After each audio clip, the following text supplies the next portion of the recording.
সকলোলৈকে নমস্কাৰ। মই অন্য এটা ভিডিঅ'লৈ সকলোকে স্বাগতম জনাইছোঁ।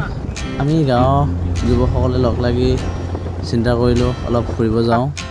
সেইহেতুতে আমি নামচাইলৈ বুলি ৰাওনা হ'লোঁ অৰুণাচল প্ৰদেশত। তাতে আমি গৈ পোনে নামচাইত অৱস্থিত গল্ডেন পাগোৰা মন্দিৰত আমি দৰ্শন কৰিলোঁ চালোঁ বলোঁ। তাৰপিছতে আমি অতি ধুনীয়া এটা 7 কেএম ৰিজৰ্ট, যিটো আমি শুনি আছিলোঁ, চবেই হেঁপাহ কৰিছিল তাত যাবৰ কাৰণে। 7 কেএম ৰিজৰ্টত গৈ আমি গা ধুলোঁ, দিনটো অলপ এনজয় কৰিলোঁ। গা ধুলোঁ, সকলোৱে পানীৰ লগত খেলিলে, গা ধোৱা হ'ল।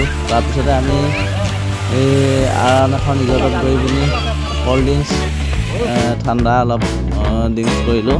যিহেতু পানীৰ মাজত তেওঁলোকৰ ৰিজৰ্টখনৰ ডাইনিং ব্যৱস্থা কৰি থৈ দিয়া আছিলে, পানীৰ মাজতে গৈ এইটো খোৱা মেলা হ'ল। তাৰপিছতে আমি ডিকাৰু ৰিজৰ্টত গৈ কৰিলোঁ।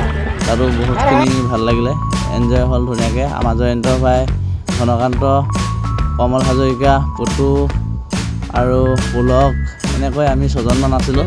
ভাল লাগিলে দিনটো, সকলোৱে এনজয় কৰিলে। আৰু